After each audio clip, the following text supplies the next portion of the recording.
This video will cover the Lasso modeling tool. By the end of this video, you should know what Lasso is as a modeling tool, what assumptions Lasso makes about functional form, feature selection, and the loss function, how Lasso implements regularization, and you should understand some common properties of Lasso models and their predictions. So far, we've used a single modeling tool, OLS. Remember, OLS assumes a linear relationship between features and labels. It uses no feature selection, and it uses mean square error as the loss function. To start regularization with something familiar, we might think about adding regularization to OLS. Remember, regularization penalizes complicated models. Generally, we think of complicated models as having many features. What does it mean for an OLS model to be complicated? Thinking about the functional form, if there were a lot of features, those X's, in our model, that would be complicated. So you might think that you could reduce the complexity of an OLS model just by including fewer features, fewer of those X's. What if you were to include a feature, but force its corresponding parameter, the b, to be 0? In that case, it's just like you didn't include the feature at all. And this is how Lasso will help us with feature selection. So understanding that forcing our parameters to be 0 are identical to just excluding a feature from a model, how can we modify OLS to penalize complicated models? We could include all the features that we want, but only allow some small number of those parameters to be non-zero. This would be just like a budget for non-zero parameters. It would be identical to a budget for features. This is a good start at regularization, but it might not be ideal. We don't know ahead of time how many features are relevant, so this one-size-fits-all approach might not be best. So what could we do instead? We could include all the features that we want, but include a penalty when the parameters are non-zero. How might we penalize OLS for complicated models? Well, we can just put that penalty right in the loss function. So what you might think of is modifying the OLS loss function. So we have the regular mean square error expression, but then we add an additional penalty for a complex model. But what that means is we need to decide what is a complex model. Lasso is a regularized model that's built on top of OLS. It makes an assumption about what the regularization penalty should look like. The penalty is the sum of the absolute value of all the model parameters. What this winds up being is a penalty for large value of the parameters. The loss function on Lasso looks like this. You can see the familiar mean square error expression followed by the penalty. So what does this penalty do? What it's doing is it's summing up the absolute value of all the b's in our equation. So if you have many non-zero values of b, the loss function starts to get big. This will cause Lasso to prefer models where the values of b are close to 0. You'll notice this penalty is the sum of all the b's in the model with a lambda out in front. What is that lambda? It sets the scale of the penalty. A large value of lambda means a bigger penalty. This is going to force more parameters towards 0. So looking at this Lasso loss function, how do you think models from Lasso will compare to models from OLS? Lasso is going to penalize non-zero values of the b's, so just including features at all, but it's also going to penalize large values of the b's, so features that have a large influence on the prediction. I think it's best to understand how this works by looking at a diagram. Let's think of a very simple model. So we'll have a label y, a feature x1, and a feature x2. Both OLS and Lasso are going to try to find parameters b1 and b2 that minimize the value of their respective loss functions. The only difference between OLS and Lasso is that Lasso includes this penalty in the loss function, where it sums up the absolute values of those b's and multiplies them by lambda. So I'm showing a graph here that shows all of the possible values of b1 and b2 from -2 to 2. The dotted lines in this space show every point where the penalty would be equal to 1.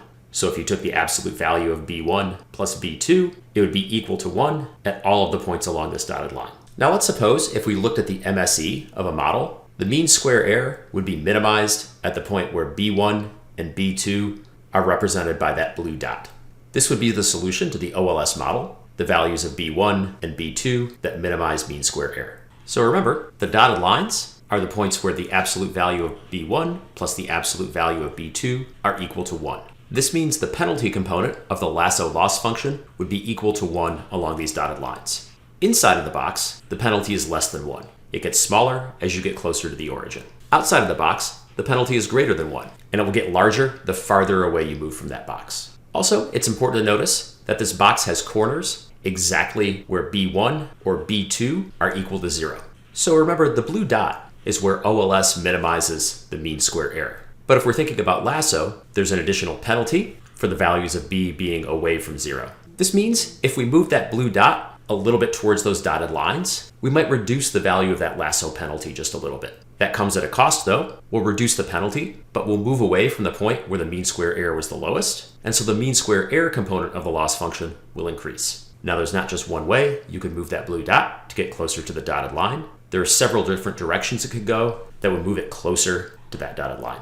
This might make you think, however, that we could move the B1 and B2 from Lasso just a little bit away from the point where it minimizes mean square error. There'd be a small increase in mean square error, but we'd also decrease the amount of that lasso penalty. As we move B1 and B2 away from that blue dot, mean square error will go up. I've highlighted in orange here all of the points in this space where different values of B1 and B2 would lead to the exact same, slightly larger mean square error. We could think of increasing mean square error just a little bit more. That would lead to this next orange circle. Allowing mean square error to increase a little bit more leads to a new set of B1 and B2, and so on through even larger and larger and larger and larger increases in mean square error. There are two important things to take away from this. First, compared to OLS, Lasso will want to push the values of B1 and B2 towards the origin, to smaller values or values that are closer to zero. But second, notice where these circles of equal values of mean square error are most likely to intersect the box defined by the lasso penalty. It's usually at the corners, where either B1 or B2 are equal to zero. This shows an important property of lasso. Very often, the lasso loss function is minimized at the corners of the penalty function, where some number of parameters in your model are exactly zero. You'll notice this as you train lasso models, that not only will it push your parameters towards zero, but some of them will always be exactly equal to zero. So just in summary, Lasso is going to penalize non-zero values of the b's. It's also going to penalize large values of the b's. So this means that compared to OLS, Lasso is going to shrink your model parameters. Many of them are going to be closer to zero, but Lasso has the property that will often shrink your parameters to exactly zero. And this is because the penalty function has corners at zero. Features that do little to explain the outcome will have their parameters shrunk more by Lasso, often all the way to zero. There's an important component of Lasso that we haven't discussed yet, which is that parameter lambda. What's the value of lambda? Well, the fact is, you need to choose it. So how are you going to choose lambda? How can we choose other components of models? For example, the features that we might include in them. There's many different ways. We could use our intuition or understanding of the data. We could use a formula. We could take a guess, or we could use cross-validation. Data scientists frequently use some or all of these approaches when deciding on the value of lambda to use. Most frequently, though, we determine the optimal value of lambda using cross-validation. There's another important detail of Lasso that you should understand, and it involves rescaling data. In OLS, the scale of your data do not matter. Suppose I have a simple OLS model, like the one I'm showing here, and my feature x2 is measured in miles. I could create a new feature, z2, that's just x2 times 5,280, which is the distance measured in feet. If that were the case, this new OLS model, where I divide the old parameter b2 by 5,280, would lead to the exact same predictions, errors, and mean square error as my original model. This is a feature of OLS that you can rescale the data just by rescaling the model parameters and obtain the exact same predictions. This property does not hold in Lasso. Thinking about the Lasso loss function, what happens if I change the scale of a feature? So for example, I change distance from inches to miles. That's going to lead me to change the value of one of the b's in my model, which changes the value of the penalty function. This means if I rescale one of the features in my data, I may wind up with a different model that leads to different predictions than before I rescaled the data. In the Lasso loss function, the scale of your data matter. Why is this an important problem for reproducibility? Two people with the exact same data who just happen to record a piece of information in different ways, in feet versus miles, for example, might train different models, even though they followed the exact same approach. And this means other people might have difficulty reproducing your results if you don't take steps to protect against it. So what steps can we take to protect against this problem? Most Lasso packages standardize the scale of your data prior to training each model.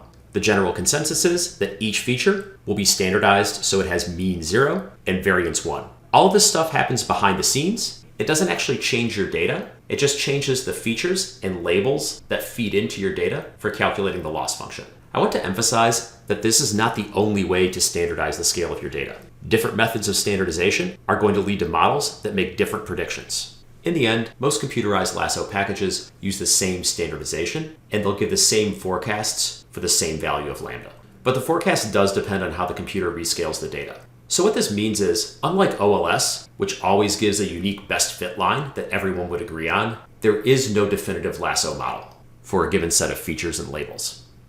Lasso is often used as a forecasting model.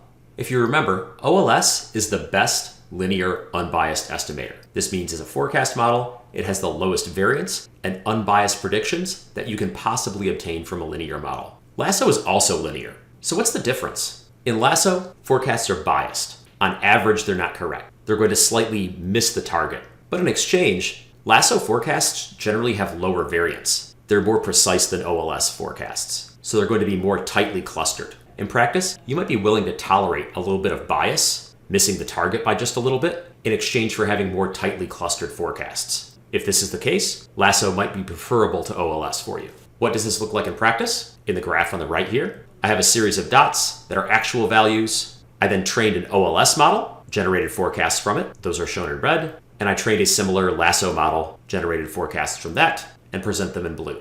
You'll notice that the Lasso predictions are closer to the average value in the data. They're much closer to 0 than the OLS predictions. At the same time, they would exhibit some of the extremes in the OLS predictions.